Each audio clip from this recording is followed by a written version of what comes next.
Bonjour et bienvenue pour une nouvelle vidéo Update Lecture. Donc dans cette vidéo-ci, on parle des lectures que j'ai fait pour le Cold Winter Challenge. Donc je vous présente deux e-books, un livre papier et on commence maintenant. Le premier livre que je vais vous présenter, il s'agit de Opération Mariagicide, écrit par Théo Lemâtre et qui est auto-édité. Ce livre-ci raconte l'histoire de Juliette. Juliette est une jeune femme qui est très introvertie. Elle a peur de beaucoup de choses. Elle travaille dans un cabinet de comptabilité, je crois que c'est ça. Oui, comptabilité, donc elle est comptable, logique. Elle a deux meilleurs amis, Anaïs et Mathéo, et en fait, ils décident de monter une opération pour détruire le mariage de la personne dont est amoureuse Juliette. Elle est amoureuse de lui depuis le lycée, je crois, ou l'université. Elle lui a jamais avoué ses sentiments et lui il se marie, tranquille. Les trois petits introvertis décident de s'extravertir et de détruire un mariage. D'où le titre Opération Mariagicide. Le mariage se situe à Noël, donc on est en plein milieu des fêtes de fin d'année également. Mais je vous avouerai que ça ne monopolise pas honnêtement le roman. C'est pas forcément mis en avant, donc c'est pas vraiment une romance de Noël pour moi. J'ai eu une lecture assez compliquée. La narration est très spécifique. En fait, c'est relaté d'un point de vue externe, à la troisième personne, mais le narrateur brise souvent le quatrième mur. Donc il interpelle souvent le lecteur, comme s'il racontait un petit peu une histoire. Et ce terme de la narration, il y a eu un truc qui m'a semblé très bizarre. Donc j'ai eu du mal, en fait, au début avec cette narration, si bien que ça m'a fait mettre en pause le roman. Je sortais de deux romances de Noël, elles sont vraiment cataloguées esprit de Noël. Je m'attendais à ça, mais c'est pas ce que j'ai obtenu, et du coup j'ai dû le mettre en pause. J'ai lu d'autres choses, et je suis repartie sur cette lecture, qui est vraiment une lecture très courte. Et au final, cette narration qui faisait que j'avais du mal à m'attacher avec les personnages, j'ai réussi à passer au-dessus, et à m'attacher au personnage notamment de Mathéo. Mathéo qui est le meilleur ami de Juliette, mais qui est tellement trop mignon, attendrissant, tout ce que tu veux. Dès les premières pages, j'ai su la fin. Je savais comment ça allait se terminer et je suis un peu déçue de l'aveuglement dont fait preuve Juliette lors de tout le roman et qu'à la toute fin, oh en fait, oh mais je me rends compte, t'es là toi, t'es là mon petit. Ça fait un peu ça. C'est un gros revirement de situation. En bref, c'était une romance courte, sympa. Par contre, dit des choses très justes sur la timidité, sur la confiance en soi. Il y a eu des passages, j'avais envie de retenir les citations. Donc ça c'est un très bon. Après, la fin est très prévisible. Bon après je suis habituée au ressort des romances. D'habitude ça me dérange pas, mais là un peu plus, puisque Juliette ne se réveille pas en fait. Ensuite, je suis restée dans l'esprit de Noël et j'ai lu le tome 2 des détectives du Yorkshire, Rendez-vous avec le mal, écrit par Julia Chapman et qui est publié chez Robert Laffont dans leur collection La Bête Noire.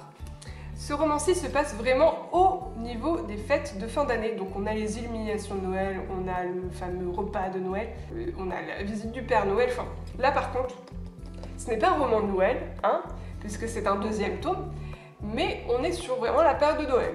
Et il remplit très bien l'aspect Noël de la chose.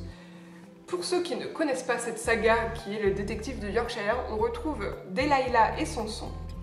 Samson est un ancien flic de la police londonienne. Il a eu des petits soucis de boulot et il retourne dans sa ville natale qui est Bruncliffe, en plein milieu du Yorkshire en fait, c'est vraiment la campagne. Son père était alcoolique, il avait une ferme donc il y retourne sans un sou en poche, avec pas mal de casseroles aux pieds et il se rend compte qu'en fait la ferme a été vendue et il se retrouve il se retrouve à la rue en fait. Il décide d'ouvrir son agence de détective, l'agence de recherche des ballons, dans le même immeuble que celui de Delilah Metcalfe, qui est une jeune enfant du pays, qui elle dirige une agence de rencontre qui s'appelle l'agence de rencontre des ballons. Agence recherche ballon, agence rencontre ballon, donc ARV dans les deux cas.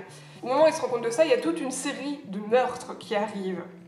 Donc dans le premier tome, qui sont reliés à cette fameuse agence de rencontre des ballons. On avait l'histoire lors du premier tome, le deuxième tome se poursuit dans la lignée, en fait on est juste 2 semaines après le premier tome, donc premier tome automne, deuxième tome hiver, et le troisième tome va être au printemps. On suit les saisons avec cette saga. Donc, on retrouve Samson et Delilah juste après les événements du tome 1. Et alors là, rebelote, une série d'agressions à la maison de retraite. J'adore ce genre d'ambiance. Ce genre d'ambiance de petites villes qui sont menacées par des meurtres et tout. Bon, je vous avouerai que là on est sur une série d'agressions moins mortelles que celle du premier tome. Parce qu'au bout d'un moment, il ne va plus rester grand monde à Brinkleaf s'il tue tout le monde. Donc je crois qu'il y a un seul vrai meurtre et après ce sont des tentatives de meurtre. Là on se retrouve dans la maison de retraite et j'adorais déjà la petite bande de personnes âgées. Et là on les retrouve, on les découvre, ils sont excellents ces petites personnes âgées. On suit Samson et Delilah, l'évolution de la relation, l'évolution de la vie de Delilah qui est vraiment pas facile. J'avoue que j'adore les deux personnages, je les trouve trop mignons, trop choupinés, ils ont leurs fêlures, ils ont leurs cassures, ils ont leurs défauts, leurs qualités. Franchement, c'est des personnages que j'apprécie beaucoup, qui sont assez fouillés. Les personnages secondaires, comme je vous l'ai dit, sont pas en reste, notamment les petits vieux de la maison de retraite qui sont excellents. Après, l'enquête, en tant que telle, est un petit peu prévisible. Je vous avouerai que j'ai trouvé le meurtrier quasiment dès le début. Donc forcément, c'est pas l'enquête du siècle. Autant le premier, je l'avais pas du tout vu venir, hein, le premier meurtrier dans le premier tome, là c'est assez flagrant. C'est un petit peu le petit côté négatif, l'enquête est un peu trop facile. On a en parallèle une autre enquête qui est plutôt rigolote. Et puis on a ce petit village où il se passe des choses quand même bien cheloues. On ne sait toujours pas ce que cache Rick Proctor, le fameux promoteur immobilier. Lui, franchement, j'ai envie de savoir ce qu'il cache là. On sait qu'il est louche, on sait qu'il tremble à des affaires bizarres, qu'il fait peut-être du tort à la population, mais on ne sait pas ce qu'il cache. Donc j'ai hâte de lire les prochains tomes. Je vais me les faire pareil en fonction des saisons. Si vous aimez le genre d'aventure un petit peu british, là, genre en mode cup of tea, n'hésitez pas, c'est une très bonne série. Ensuite, j'ai lu ma bonne résolution de l'année du Cold Winter Challenge, parce qu'il fallait on pouvait prendre des bonnes résolutions, et moi c'était finir un livre de ma palle, qui traînait depuis très longtemps, une petite relique. Il s'agissait de le deuxième tome des Épées de glace d'Olivier Gay. Si vous vous souvenez bien, le premier tome, je l'avais adoré. Il racontait l'histoire de Chani et de Malines, deux jeunes gens du palais. Donc elle est servante, lui est garde. Il rencontre une jeune femme d'Eria, qui est la fille du baron Froideval, qui arrive à la cour pour s'y acclimater, pour découvrir un petit peu cette ambiance, parce qu'elle a toujours été élevée dans les froides plaines du nord dont son père est le baron. Et elle se fait assassiner. Chani et Malines, du coup, décident un peu d'enquêter et de prévenir le père de la jeune fille, sauf que le baron Froideval n'est autre que Rec le Boucher, donc un des anciens généraux de l'Empire, qui a notamment fait pas mal d'exactions lors d'anciennes guerres. Donc il s'appelle le Boucher pour une certaine raison. Et Rec, en apprenant ça, va fomenter une sacrée vengeance pour découvrir déjà le meurtrier de sa fille, et pour s'en manger. Le deuxième tome suit directement les événements du premier tome. On n'a pas de temps mort, on ne se retrouve pas 2 mois après ou quoi que ce soit, non, c'est directement les minutes après le premier tome. On a une aventure qui est super rythmée, on ne peut pas lâcher ce roman-ci, on est tout le temps dans l'action. Pour moi d'ailleurs, les 2 tomes ne devraient être qu'un, parce qu'il n'y a vraiment aucune différence en fait entre les 2 livres. C'est comme si on avait 2 chapitres en fait. Et je vous avouerai que j'ai fait une énorme erreur en ne lui disant pas à la suite du premier. Encore heureux pour moi, je me souvenais très bien de ce qui se passait dans le premier tome, et Olivier Gay distille suffisamment les informations pour qu'on ne soit pas perdu. J'ai aimé l'évolution du personnage de Chani qui se prolonge, mais là d'une façon vraiment très sombre. On se dit qu'il va devenir un second Rec. Il lui arrive des tas de trucs, mais elle est toujours dans cette volonté de s'émanciper, de ne pas être juste la servante, de ne pas être juste une fille. Elle veut être vraiment prise pour ce qu'elle est, pour juste ce qu'elle est intérieurement. C'est pas une fille, c'est pas une servante, c'est une entité, c'est une personne. Elle a droit d'avoir ses rêves, elle a droit d'avoir ses affirmations. Et ça, j'ai beaucoup apprécié l'évolution du personnage de Chani. Malines, lui, c'était mon petit point négatif du premier tome. Ça l'est un peu moins dans le second tome parce qu'on voit quand même qu'il évolue. Et Olivier Gay est aussi, j'avais envie de dire couillu, hein, pardonnez-moi pour la vulgarité, qu'un Gabriel Katz parce qu'il n'hésite pas à tuer ses héros. Donc on a des héros qui sont disparus en cours de route, hein. C'est très triste, c'est très dur, mais je vous avoue que ça rajoute du poids au roman. Ce tome-ci est vraiment beaucoup plus sombre, je trouve, que le premier tome, qui déjà l'était assez, hein, il faut dire ce qui est. J'ai encore une fois adoré.